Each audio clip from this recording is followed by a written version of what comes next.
Charlotte Whitmore, 32 years old, CEO of London's most innovative tech company with a fortune of 50 million, was about to lose the most important contract of her life. Her office on the 38th floor of the Shard had to be perfect for the meeting with the Japanese in 6 hours, but all the elite cleaning services had failed.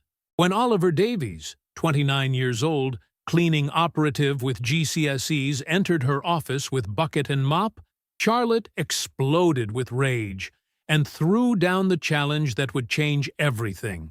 "If you can clean this office better than all the other idiots I've tried, I'll marry you." Oliver looked her straight in the eyes and accepted the challenge.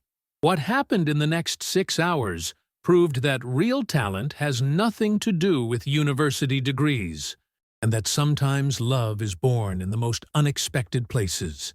London, November 2024. The Shard pierced the grey sky like an arrow of glass and steel, symbol of innovating Britain. On the 38th floor, in the offices of Digital Dreams, absolute chaos reigned.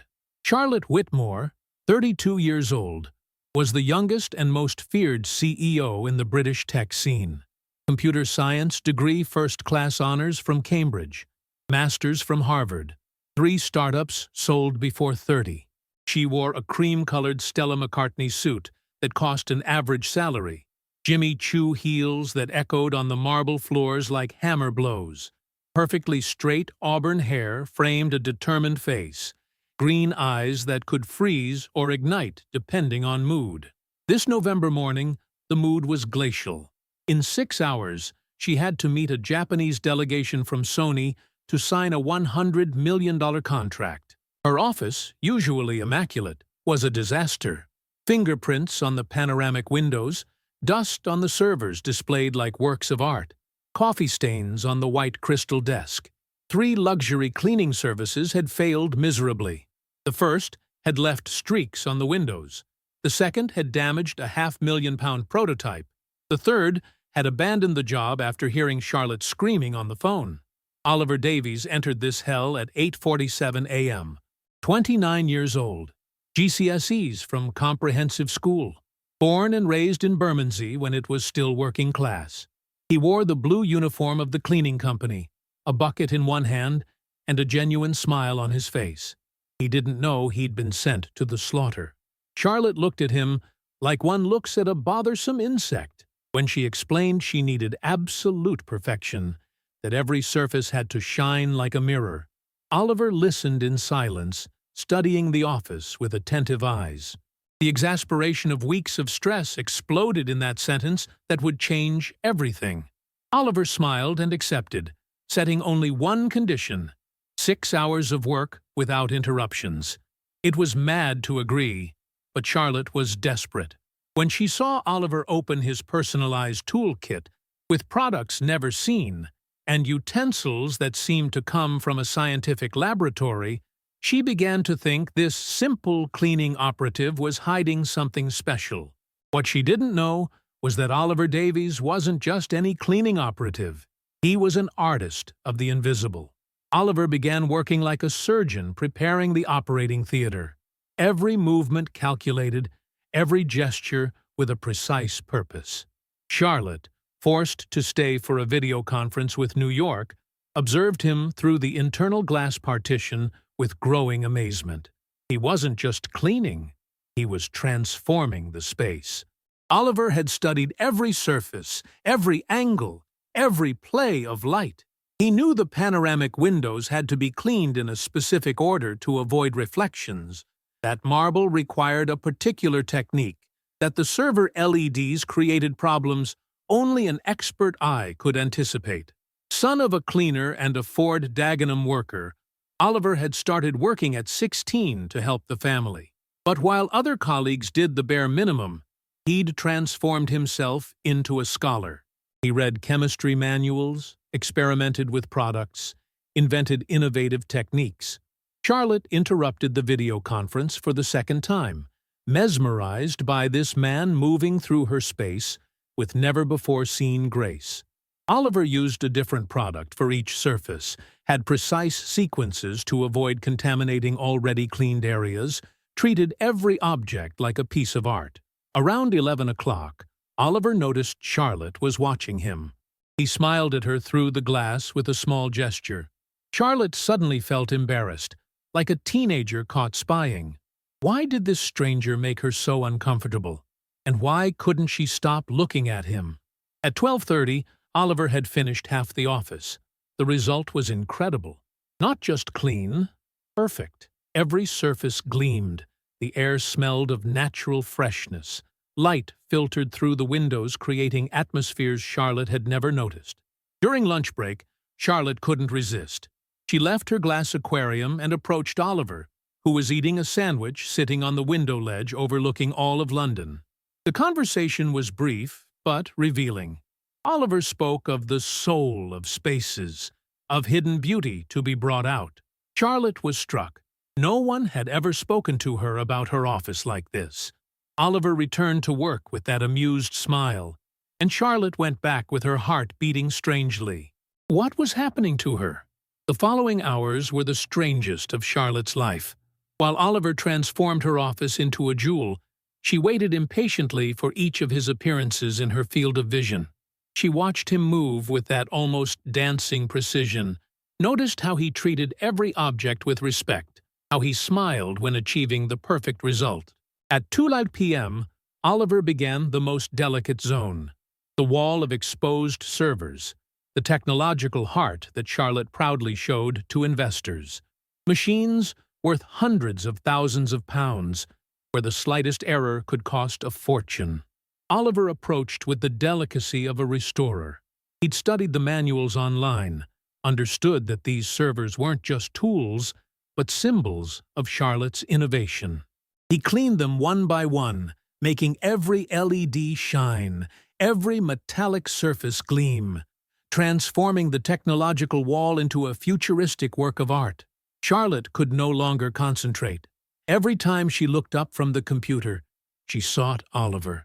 There was something hypnotic about watching him work. The absolute concentration, the love of detail, the passion put into work that others considered humble. At 3:30 p.m., something unexpected happened. Oliver was cleaning the panoramic glass wall when he noticed one of the desk's LED panels was blinking irregularly. He stopped, observed carefully, then gently tapped the glass. Charlotte looked up, irritated, but Oliver pointed to the LED. She'd never paid attention, but indeed something wasn't working properly. The IT technician took 50 minutes to discover overheating in the main server that could have caused a blackout during the presentation. Oliver had saved Charlotte's most important presentation, not with complex algorithms, but with careful observation. He had a type of intelligence she'd never considered, the practical kind, built day by day, problem after problem. At 4 p.m., 2 hours ahead of schedule, Oliver had finished. The office was unrecognizable. Every surface reflected light perfectly. The air smelled of natural cleanliness. Colors seemed more vivid. Architectural lines more defined. The same space, but transformed into something magical. Charlotte toured it as if for the first time. Oliver had even reorganized the cables to be invisible but accessible, positioned plants strategically to improve the air, adjusted lighting to create the ideal atmosphere. When Oliver asked if he'd won the challenge, Charlotte looked him in the eyes for the first time truly. She saw intelligence, passion, pride in work well done. A man who'd transformed a humble task into art, who found beauty where others saw drudgery. The acceptance was whispered, the kiss inevitable. For the first time in years, Charlotte felt at home. It was a kiss that tasted of honesty and new possibilities, of two worlds meeting without fear. The presentation with the Japanese was a triumph. The perfect office, the magical atmosphere, Charlotte's restored confidence, everything contributed to success. The $100 million contract was signed, but Charlotte only thought about the man who'd transformed her space and, unknowingly, her life. That evening, instead of celebrating in Michelin-starred restaurants in Mayfair, Charlotte walked through Bermondsey with Oliver. He showed her the London she'd never seen: hidden courtyards, street art on walls, pubs where you ate well, spending little. Oliver told her his philosophy while sharing fish and chips on a bench: making beautiful the places where people lived and worked, entering dead spaces and bringing them back to life, like being a doctor, but for environments. Charlotte had never thought about work in poetic terms. For her, it had always been power, success, recognition. Oliver showed her you could find satisfaction in the invisible. Enjoying the story? Give it a little like, and don't forget to subscribe. Now then, let's carry on.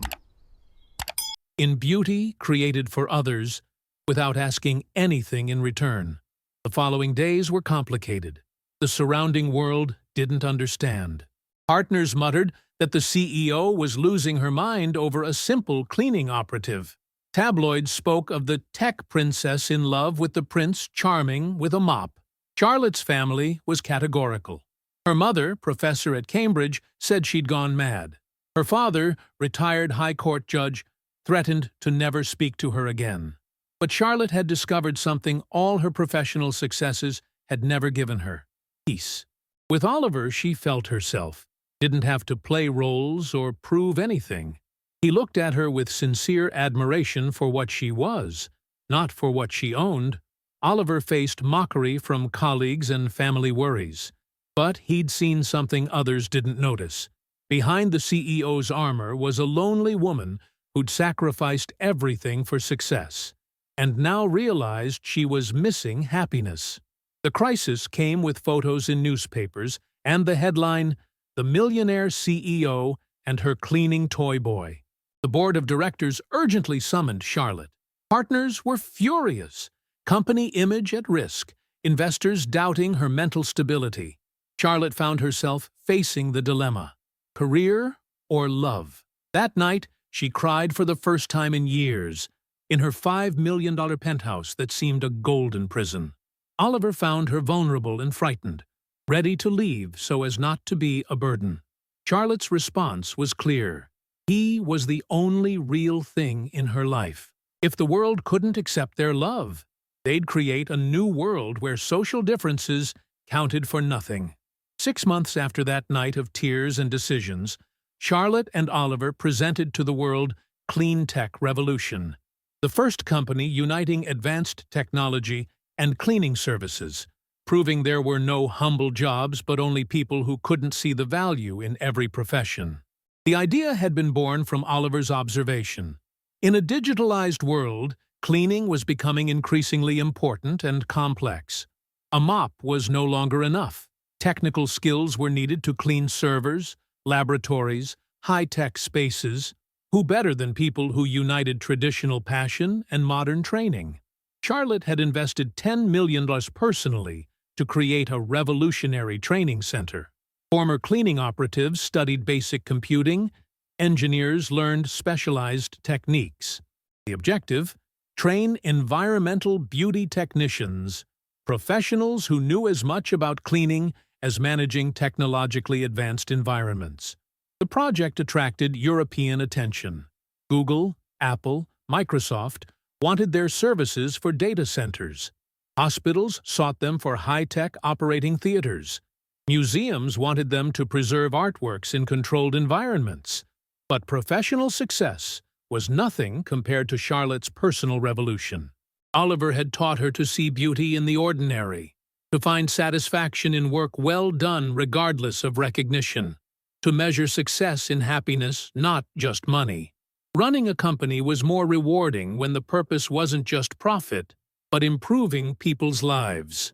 More motivated employees, more satisfied clients, better economic results than before.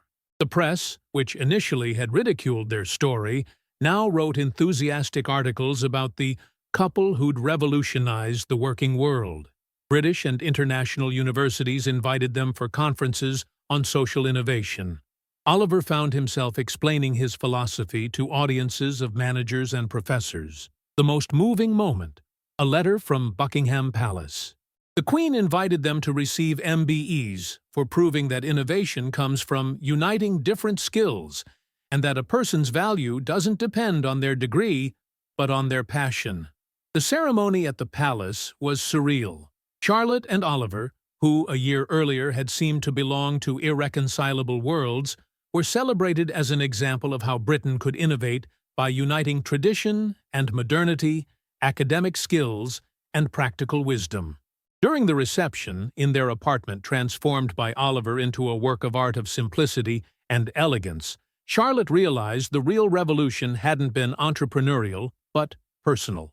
She'd learned that the most beautiful love is born by overcoming prejudices and discovering that differences are riches, not obstacles.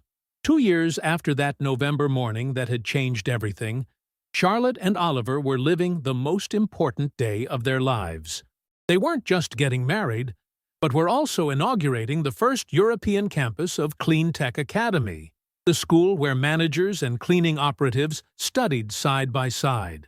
The wedding in the campus courtyard transformed into a garden of wonders. Instead of flowers, the students' most innovative projects, cleaning robots designed jointly by engineers and workers, revolutionary ecological sanitation systems, smart environments that self-cleaned thanks to artificial intelligence. The guests were a spectacle.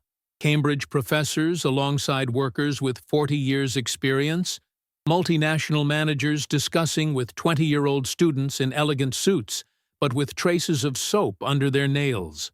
The world they dreamed of. Social barriers disappeared before common passion.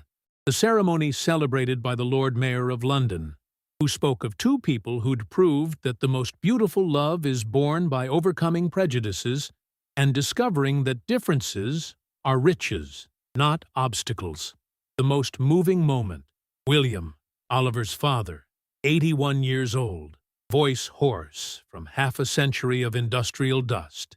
He admitted always telling his son, "With dirty hands you eat better than with your head in the clouds." He'd been wrong. Charlotte had taught Oliver you could have both, and that's how miracles are born. Charlotte's father, High Court Judge Michael Whitmore, admitted the opposite error. For years he'd thought his daughter was wasting her talent for a whim. On the contrary, Charlotte wasn't wasting her genius. She was multiplying it.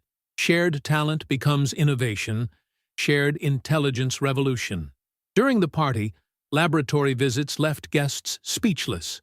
20-year-old students worked on science fiction projects, nanomaterials that clean air, zero-impact systems with solar energy, impossible environments made possible by combining practical intuition and scientific calculations. The surprise? Tim Cook from Apple announced funding for a second site in Cupertino. Google, Microsoft, Tesla wanted partnerships. The idea of uniting theory and practice had conquered the global tech world.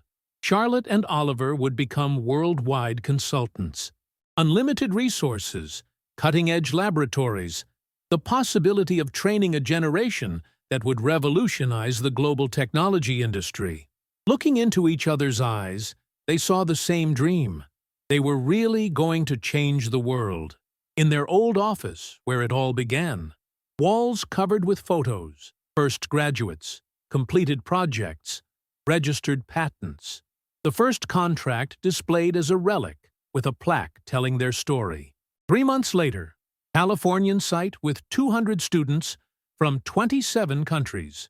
Japanese studying robotics with Californian workers, MIT students with British craftsmen. 3 sites: London for research, Cupertino for innovation, Tokyo for nanotechnology. The methodology became world famous. American universities studied the clean tech method. Asian companies offered million-pound contracts. But they grew gradually, ensuring complete training for every student. The success: first graduates with unique skills. 130 young people who could design on computer and build with hands, understood chemical theory, and could sense when an environment wasn't perfect. Companies fought over them. Many chose to open innovative startups. 1 year after the wedding, they were the visionaries who'd changed professional education. The model was expanding. schools where architects and builders studied together, designers and tailors collaborated, chefs and nutritionists shared laboratories. Every evening, Charlotte looked at the ring. Not an expensive diamond, but a perfect little gold gear. Love, too, Oliver had said, needs all pieces in the right place to work. Their flat full of student projects, walls with photos of weddings born on school benches. Clean Tech Academy, proof that by breaking down social barriers and uniting diverse talents, unimaginable wonders are born. Their story was legend, but for them it was life. Every day they woke knowing that together they could clean everything that got dirty, design everything that served, dream everything that was possible. They inspired thousands of young people to believe they could overcome barriers, unite different worlds, create the future with hands and heart. The doctor and the worker had proved that when two souls fit together perfectly, they can move the entire world. If this story has shown you that true love doesn't look at titles, but at the heart, and that differences can become strengths, smash that like with all your passion. Share to prove that when two worlds meet, miracles are born. Tell us in the comments, do you think Charlotte was right to give up everything for love? Do you think Oliver was really inferior to the engineers? Which moment of the story touched you most? Subscribe now for more incredible stories of love overcoming social barriers, people who complement each other despite differences, and proof that real talent has nothing to do with degrees.